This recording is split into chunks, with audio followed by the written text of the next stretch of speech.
Halo, selamat siang semuanya. Balik lagi nih di program acara kita Propedia. Nah, pada siang kali ini kita akan membahas mengenai disrupsi teknologi digitalisasi terhadap penjualan atau proses penjualan properti. Nah, seperti apa sih sebenarnya pembahasan kita pada hari ini? Tonton video ini sampai habis.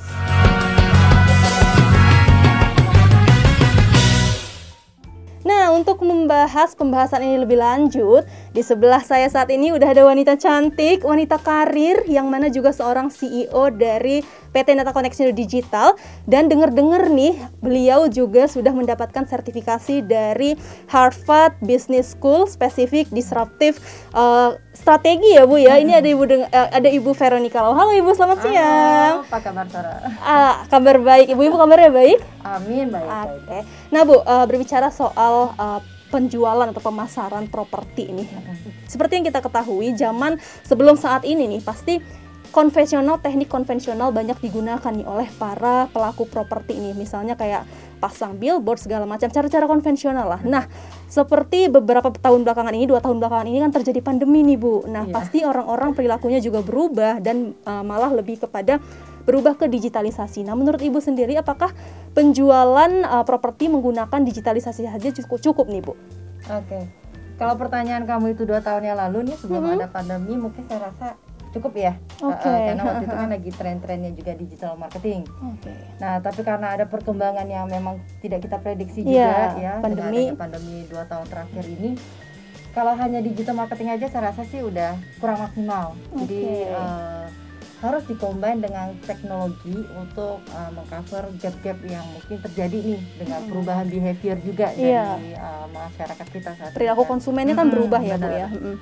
Lalu jika dibandingkan dengan konvensional versus digital teknologi nih Bu, apakah ada manfaat yang bisa diambil oleh sang developer nih Bu? Pasti banyak sih ya.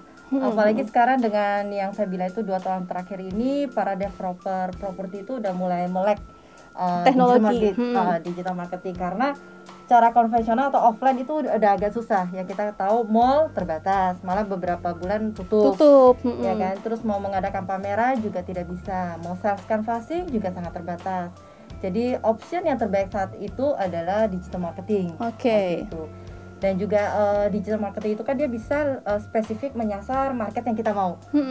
Kalau konvensional mungkin saya ambil contoh, tapi saya tidak bilang itu tidak efektif ya, cuma tidak maksimal. Contoh misalnya kita pasang billboard ya, kita pasti mau pasang billboard itu di area yang memang ramai atau macet malah ya, benar. Jadi biar banyak yang melihat. Tapi apakah kemacetan itu orang-orang yang melihat itu adalah target market kita nggak bisa ukur. Ya kan, namanya itu juga jalan umum ya, orang lewatin area situ.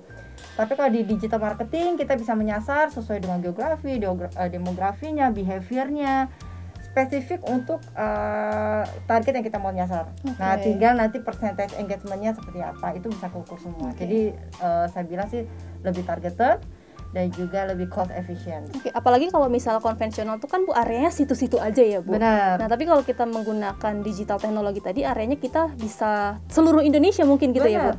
Kita punya klien malah sampai ke waktu itu ke Australia, ke China, dan ke Jepang dengan cost yang bisa dibilang relatif sangat murah dibandingkan kalau dia pasang misalnya spanduk ya atau billboard ya di negara situ.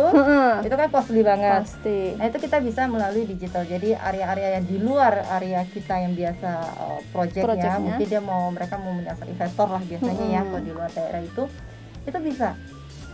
Mudah sekali, gampang. Mudah sekali menggunakan itu. Karena memang digital teknologi ini memang harus banget digunakan oleh sang developer gitu ya Bu untuk saat ini. Situasi yang membuat harus ya. Situasi yang membuat. Sebenarnya nanti kedepannya itu mostly akan pakai digital marketing. Kalau prediksi yang dulu. Cuman karena adanya pandemi ini mempercepat semua. Ya kan? Karena mostly kita tahu sejak ada pandemi kan kita work from home, ya kan. Jadi, bagaimana caranya kita bisa menyasar orang-orang yang di rumah, benar kan? Mereka nggak di jalan, nggak lihat billboard, ya kan? Terus nggak lihat spanduk misalnya, atau nggak lihat pameran booth-boothnya mereka. Nah, yang bisa menyasar mereka di rumah, ya dari melalui handphonenya atau laptopnya. Nah, yang bisa menyasar masuk ke sana adalah contohnya sosial medianya, ya Instagram, Facebook, kita iklan kan. atau ke Google mereka mau nyari ya kan, mau nyari rumah di mana. Nah itulah desktopnya juga bisa ya Bu. Nah tapi apakah 100% efektif nih Bu menggunakan cara digital teknologi? Apakah memang cara konvensional juga harus nih untuk kita gunakan gitu? Kalau dari pendapat saya sih kita tetap harus combine ya. Itu bukan berarti bahwa karena trennya digital marketing sekarang semakin meningkat, offline harus kita tinggal, enggak. Apalagi kalau ini berkaitan dengan properti ya, penjualan produk yang harganya itu minimal ratusan juta. Beda kalau dengan baju yang kita sekarang ribu atau malah puluhan ribu sekarang. Oh iya, malah benar-benar Bu. Nah, tetap harus ada offline-nya. Cuman dari klien-klien kita by data yang pada sebelum pandemi itu mereka kan membagi budget iklan ya istilahnya. Mereka waktu itu budget iklannya 80% offline ya, 20% digital waktu itu. Nah, sekarang mereka switch. Jadi 80% digital, 20% mereka offline. Biar target pasarnya juga ketuju langsung gitu ya Bu ya. Malah mereka bilang hasilnya malah lebih maksimal. Karena selama ini kan mereka cuma 20% ya istilahnya. Oh digitalnya. Ini sebagai salah satu channel lah promosi, tapi mereka nggak memaksimalkan. Tapi kondisi membuat mereka harus memaksimalkan ke sana, tapi justru mereka melihat hasilnya lebih baik. Nah berbicara tentang peningkatan penjualan nih Bu, seberapa persen nih bisa meningkat nih penjualan dari sang developer jika menggunakan digital teknologi ini? Mungkin saya combine dengan teknologi ya, jadi digital marketing plus teknologi. Jadi semenjak pandemi ini kita ada kembangin aplikasi juga ya, teknologi. Jadi digital marketing plus teknologi aplikasi. Dengan kombinasi ini beberapa klien yang kita bantu untuk digital marketing itu bisa menaik 70-80% penjualannya Bu. Yes. Dengan teknologi aplikasi itu. Tapi sebelumnya pernah tahu nggak sih Bu penjualan mereka berapa persen gitu sebelum menggunakan teknologi aplikasi dari Ibu sendiri? Nah, dengan aplikasi kan kenaikannya 60-70%. Nah untuk cara kerja dari teknologi digital yang Ibu punya ini seperti apa Bu? Jadi gini, digital marketing kita tahu ya menyasar melalui online ya kan.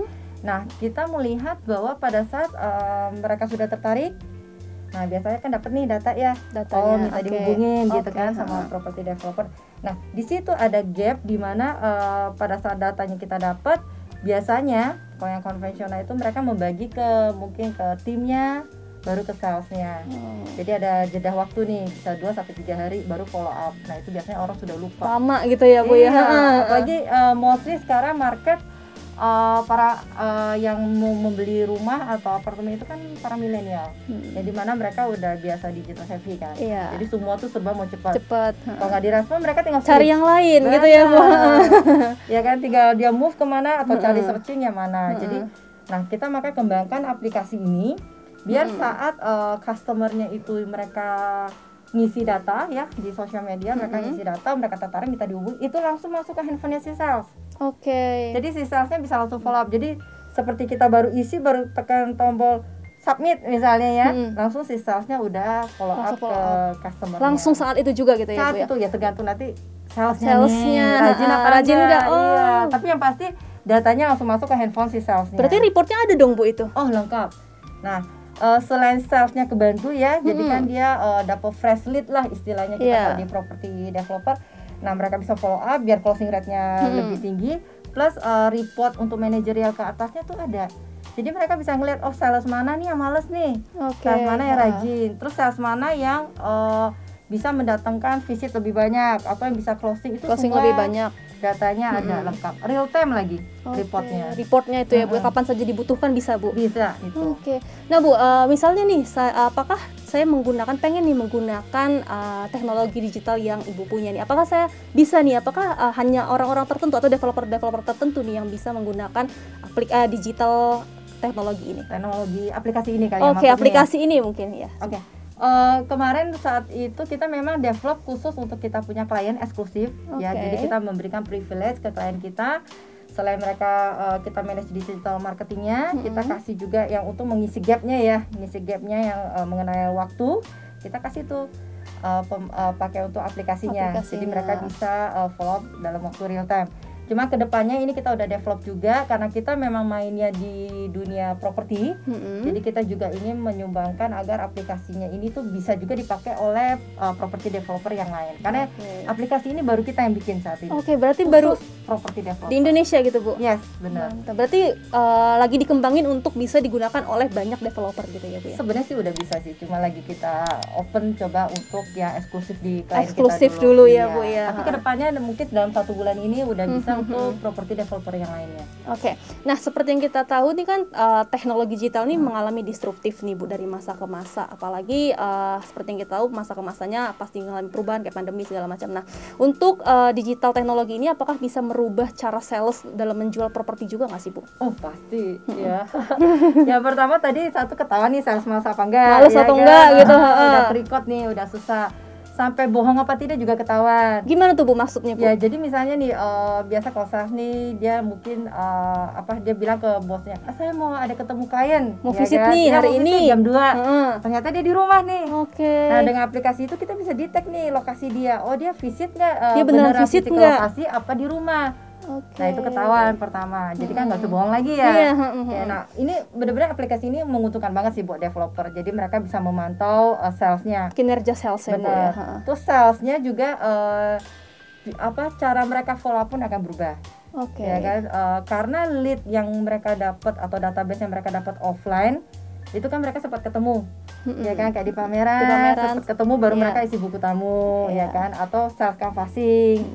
Nah, kalau yang di online itu kan kita sama sekali belum ketemu sama sekali gitu ya Bu. Saya cuma kasih ini nama saya, ini nomor handphone saya, kamu hubungin saya ya, gitu kayak istilahnya. Nah, itu belum ketemu sama sekali, cara approach-nya pun berbeda. Jadi si sales pun harus merubah cara dia follow up. Ya kan, pendekatannya, terus yang pasti sih yang paling penting speednya ya. Harus langsung cepat di follow up. Harus cepat. Tapi kalau misalnya nih Bu ada ada customer yang pengen nanya di jam 2 pagi gitu Bu, gimana tuh Bu? Itu masuk sih ke handphone salesnya. Langsung masuk ke handphone salesnya ya Bu. Jadi kapanpun, namanya kan kita nggak tahu ya calon customer itu mereka free-nya kapan, kita nggak tahu, ya kan. Maka enaknya ada aplikasi ini tuh kapanpun mereka ready, mereka mau submit datanya itu langsung masuk ke sales. Nah kalau salesnya kebetulan jam 2 malam itu udah tidur nih, kan nggak bisa di follow up. Nah itu dia akan otomatis nanti switch ke sales lain yang mungkin bisa standby. Ya mungkin dia belum tidur nih, dia bisa follow up tuh. Mana tahu besok paginya langsung mau visit. Ya kan? Dan kita by data ya sebenarnya karena Ara lagi nanya tentang malam nih jam 2 malam. Kita ada beberapa data yang menunjukkan bahwa orang-orang yang nanya di jam 9 ke atas itu mostly biasa serius loh. Besok paginya biasa mereka visit. Bahkan lebih kayak gitu ya Bu ya. Mungkin karena mereka lebih free ya, lebih santai di jam-jam itu kali ya Bu. Gitu. Jadi jangan melihat bahwa wah udah malam nih dicuekin, padahal itu prospek. Takutnya malah kayak iya udah malam iseng nih gitu Bu biasanya gitu. Jangan kayak gitu ya Bu. Semua prospek ya. Iya benar-benar. Nah kalau sejauh ini yang mengadopsi aplikasi Ibu ini lebih kepada developer seperti apa nih Bu? Apakah udah banyak nih yang mengadopsi? Udah banyak, mostly klien kita kan yang tadi kita kasih privilege mereka dulu untuk bisa memakai aplikasi ini. Nggak besar nggak kecil semuanya yang mereka sudah sadar bahwa digital marketing itu penting dan mereka menyadari perubahan behaviornya si calon customer mereka, mereka pasti pakai. Jadi klien kita mostly sekarang sudah pasti pakai aplikasi itu. Karena mereka mendapatkan benefitnya dari tapi memang sangat menguntungkan banget ya Bu menggunakan aplikasi ini, apalagi dari segi budget nih Bu. Iya, mungkin saya mau sharing satu lagi nih. Boleh Bu. Kalau bahas budget pasti, karena kita punya ada klien ya, dia satu grup sekitar 5-6 project itu memakai kita juga Nata Koneksindo ya untuk manage digital marketingnya. Nah salah satu projectnya itu kan pakai teknologi aplikasi ini, ya kan. Nah mereka punya sales 50 sales ya, kemudian habis pakai aplikasi ini manajerial ke atasnya kan mereka bisa beli report ya progres salesnya, ketahuan banget salesnya mana yang males, terus satu yang suka bohong, ya kan, yang cuman selalu reportnya menyenangkan hati bosnya, pokoknya ada prospek Pak, tapi nggak ada closing. Iya, itu sering banget tuh. Nah itu ketahuan semua.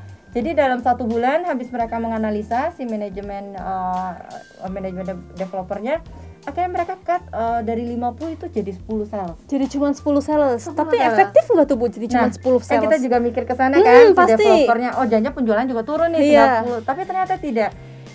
Dari awal yang 50 dengan penjualan yang mereka 10 lebih tinggi yang 10 sales. Malah lebih tinggi menggunakan 10 sales dengan menggunakan aplikasi ini. Iya, pertama karena mereka yang pasti udah sales terpilih ya, karena kita udah lihat reportnya kan, yang mana yang bagus ini.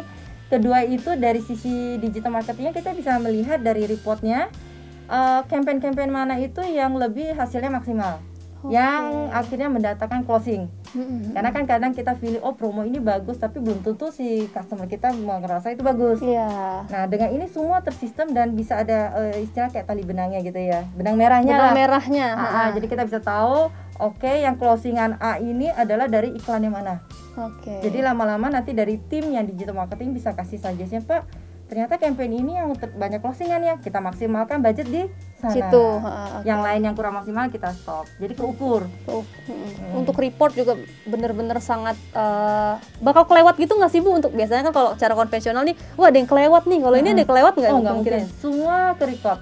Selama terisi mereka customernya isi, terus di follow up itu semua ke record sampai jamnya si sales follow up itu pun kita bisa tahu. Ada di situ ya Bu. Jadi ke record dia rajin apa enggak, atau ini prospek ini udah di follow berapa kali, itu bisa kelihatan. Pada penasaran nggak sih sama aplikasinya? Kalau penasaran nanti nih saya kasih beberapa link di description box ya, harus kemananya gitu ya Bu ya. Oke Bu Vero, terima kasih atas waktu yang diberikan pada siang hari ini. Enak loh kita ngobrol-ngobrol hari ini, banyak pengalaman juga. Pada penasaran mungkin Bu di orang-orang di luar sana. Nanti tinggal klik di bawah gitu ya. Nanti kita kasih di description box harus kemana. Oke teman-teman, segitu dulu untuk video kita hari ini. Jika kalian suka dengan video ini, langsung aja tekan tombol like, share ke seluruh sosial media yang kalian punya, dan jangan lupa jika kalian tidak ingin ketinggalan video-video menarik dari kami, langsung aja tekan subscribe dan jangan lupa untuk mengaktifkan notifikasi loncengnya. Saya Zahra pamit, bye.